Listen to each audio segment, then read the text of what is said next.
అదే RTV app వార్తల్ని క్షణాల్లో చదివే అవకాశం ఉంటుంది. ఒక న్యూస్ పేపర్, ఒక టెలివిజన్ ఛానల్ మీ చేతుల్లో ఎప్పుడూ ఉంటాయి. మహారాష్ట్ర ఎన్నికల ఫలితాలు ఉత్కంఠ రేపుతున్న నరాలు తెగే ఉత్కంఠతో మహారాష్ట్ర ఎన్నికల ఫలితాలు మనం చూస్తున్నాం.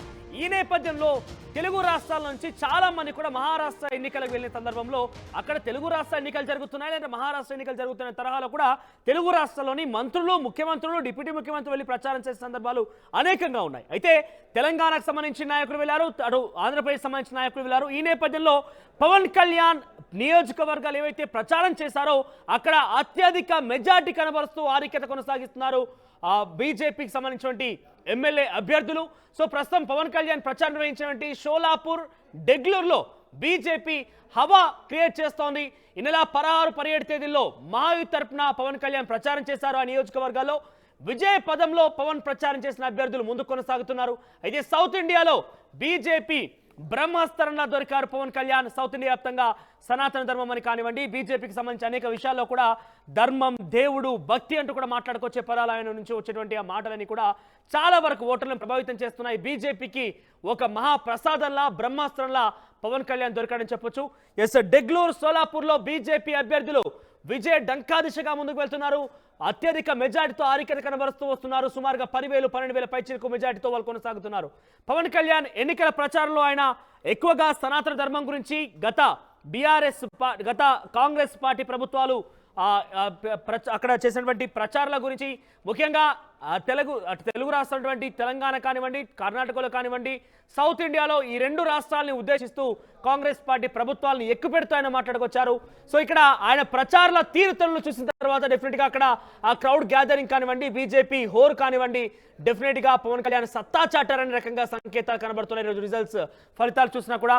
ఎస్, మరిన్ని అప్డేట్స్ కృష్ణమోహన్ అందిస్తారు. కృష్ణమోహన్, పవన్ కళ్యాణ్ ప్రచార తీరు డెఫినెట్గా మహారాష్ట్రలో ఈరోజు ఫలితాన్ని చూపిస్తోంది.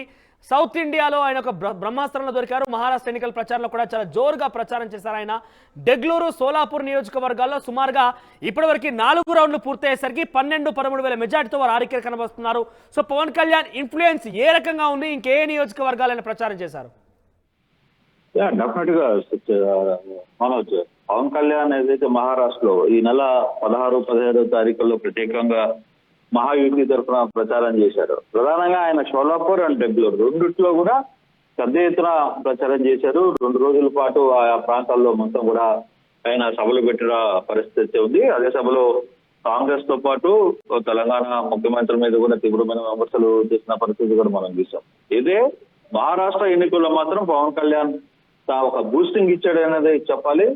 పవన్ కళ్యాణ్ నిర్వహించిన షోలాపూర్, డెగ్లూరులో దాదాపుగా 15,000 నుంచి 20,000 మెజార్టీతో అక్కడ బీజేపీ అభ్యర్థులు దూసుకు వెళ్తున్న పరిస్థితి అయితే ఉంది. నిజంగానే పవన్ కళ్యాణ్ కి బీజేపీ ఊహించినట్టుగా పవన్ కళ్యాణ్ అనేవాడు బీజేపీకి ఒక బూస్టప్ వ్యవహారంగానే కనపడుతుంది. సౌత్ ఇండియాలో బీజేపీ డెఫినెట్ గా పవన్ కళ్యాణ్ ని వాడుకోవడం వల్ల పెద్ద ఎత్తున కూడా లబ్ధి పొందింది అనేది చాలా క్లియర్ గా లేదు. ఎందుకంటే పవన్ కళ్యాణ్ 16, 17 తేదీన వెళ్ళిన 2 రోజుల్లో కూడా ఆ 2 ప్రాంతాల్లో కావచ్చు, సుదీర్ఘమైన ఇతర తెలుగు ప్రజలు ఎక్కువగా ఉన్న ప్రాంతాల్లో కూడా ఆ ఇంపాక్ట్ పెద్ద ఎత్తున పడింది అనేది పవన్ కళ్యాణ్ తరఫున పెద్ద ఎత్తున చెప్తున్న పరిస్థితి. సో ఆ వ్యవహారంలోనే కొంత తేడా తెలుగు ప్రజలు కంప్లీట్ గా పవన్ కళ్యాణ్ పోయిన తర్వాతనే కొంత బీజేపీ వైపు మొగ్గు చూపారు అనేది చాలా క్లియర్ గా అర్థమవుతోంది. సో ఈ యాంగిల్లో చూసుకుంటే పవన్ కళ్యాణ్ రాబోయే రోజుల్లో బీజేపీకి ఒక బ్రహ్మాస్త్రంగానే మారే పరిస్థితి అయితే ఉంది. ఇప్పుడు 2 తెలుగు రాష్ట్రాల్లో కూడా పవన్ కళ్యాణ్ అంటే ఏంటో చూపించారు. 2019 ఎన్నికల్లో తెలుగుదేశం కూటమిలో పవన్ కళ్యాణ్ చేరడం వల్లనే బీజేపీ పవన్ కళ్యాణ్ వల్ల తెలుగుదేశం ఎంత లబ్ధి పొందిందో చాలా క్లియర్ గా, సాక్షాత్తు పవన్ కళ్యాణ్ లేకపోయింటే తెలుగు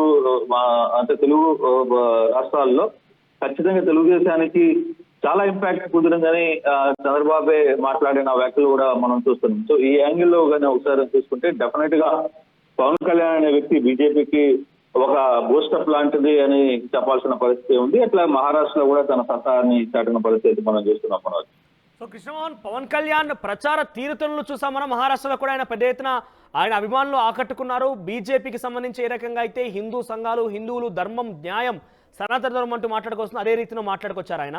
సో ఇంకా ఏ నియోజకవర్గాలపైన పవన్ ప్రభావం చూపించే అవకాశం ఉంది? రేపటి రోజున ఇంతటి స్థాయిలో ప్రభావం చూపించేటువంటి పవన్ కళ్యాణ్ని అటు డిప్యూటీ సీఎంగానే కాకుండా ఇంకా ఎన్డీఏ కూటమిలో భాగస్వామిగా ఉన్నారు కాబట్టి ఇంకే రకంగా ఆయన్ని వినియోగించుకునే అవకాశం ఉంది? అంటే పవన్ కళ్యాణ్ రాబోయే రోజుల్లో ప్రధానంగా తెలుగు రాష్ట్రాల్లో బీజేపీని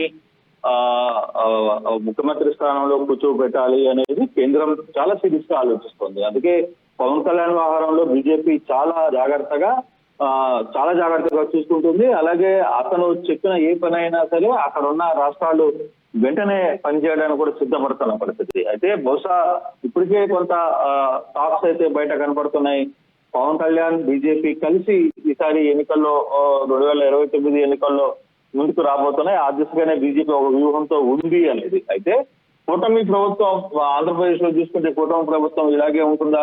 రేపు తెలంగాణలో ఎలక్షన్స్ లో కానీ ఒకవేళ బీజేపీ పవన్ కళ్యాణ్ ని వాడుకునే ప్రయత్నం చేస్తారా? ఇవన్నీ కూడా చూడాలి. ఇటువంటి పరిస్థితుల్లో బీజేపీ మాత్రం పవన్ కళ్యాణ్ విషయంలో అంటే పవన్ కళ్యాణ్ అనే వ్యక్తిని ముందు పెట్టి ఇతర రాష్ట్రాల్లో సౌత్ ఇండియా రాష్ట్రాల్లో కొంత పవన్ కళ్యాణ్ ని ఫేమ్ చేయడానికి బీజేపీ పెద్ద ఎత్తున వాడుతోంది. పవన్ కళ్యాణ్ అనే వ్యక్తిని ఒక ట్రంప్ కార్డు గా వాడుకుంటున్న పరిస్థితి కూడా మనం చూస్తున్నాం. బహుశా జరగబోయే ఎన్నికల్లో రాబోయే కాలంలో కూడా పవన్ కళ్యాణ్ ని ఒక కీలకమైన రోల్ గా ఒక కీలకమైన నేతగా బీజేపీ భావిస్తుంది. కాబట్టి ఆ దిశగానే కొద్దిగా ముందు పవన్ కళ్యాణ్ ని ముందుకు తెర మీదకి తిప్పే ప్రయత్నం అయితే డెఫినెట్ గా చేయబోతుంది అన్నది మనకు అర్థమవుతుంది. రైట్ కృష్ణమోహన్. సో మొత్తం మీద పవన్ కళ్యాణ్ బీజేపీకి డెఫినెట్ గా ఒక బ్రహ్మస్థానంలో దొరికాడు. ఆయన డెఫినెట్ గా బీజేపీ పార్టీకి సంబంధించినటువంటి ఒక రేపటి రోజున జనసేన బీజేపీ నిజంగానే కృష్ణమోహన్ చెప్పినట్టుగా అది కనుక కన్ఫర్మ్ గా జరిగితే డెఫినెట్ గా పవన్ కళ్యాణ్ అనే వ్యక్తిని ఒక శక్తిగా మార్చుకొని బీజేపీ అన్ని రకాలుగా తెలుగు రాష్ట్రాలతో పాటుగా సౌత్ ఇండియా వ్యాప్తంగా ఆయన సేవలు వినియోగించుకునే అవకాశం కనబడుతోంది. ముఖ్యంగా మహారాష్ట్రలో ఈ రోజు రిజల్ట్స్ అనౌన్స్మెంట్ జరుగుతోంది. ఇప్పటివరకు 5 రౌండ్లు పూర్తయ్యాయి. మనకందున్న సమాచారం మేరకు 5 రౌండ్లు పూర్తయ్యేసరికి పవన్ కళ్యాణ్ ప్రచారం చేసిన సోలాపూర్, డెగ్లూర్ నియోజకవర్గాలకు సంబంధించిన అభ్యర్థులు బీజేపీ సంబంధించిన అభ్యర్థులు హవా క్రియేట్ చేస్తున్నారు. సుమారుగా 20,000 పైచిలకు మెజార్టీతో కొనసాగిస్తున్నారు. సో పవన్ కళ్యాణ్ ఒక సేవల్ని రాను బీజేపీ మరింత విస్తృతంగా వినియోగించుకునే అవకాశం అయితే కనబడుతోంది. ప్రస్తుతం ఆయన నియోజకవర్గాల్లో ఎక్కడైతే ప్రచారం చేశారో ఆ నియోజకవర్గాల్లో బీజేపీ హవా క్రియేట్ అవుతుండటంతో పవన్ కళ్యాణ్ గురించి ప్రత్యేకంగా తెలుగు రాష్ట్రాల్లో మరోసారి చర్చనీయాంశంగా మారింది. మరిన్ని వీడియోస్ కోసం ఛానల్ ని సబ్స్క్రైబ్ చేయండి. లేటెస్ట్ అప్డేట్స్ కోసం వాట్సాప్ ఛానల్ ని ఫాలో అవ్వండి. అండ్ లింక్ డిస్క్రిప్షన్ లో ఉంది.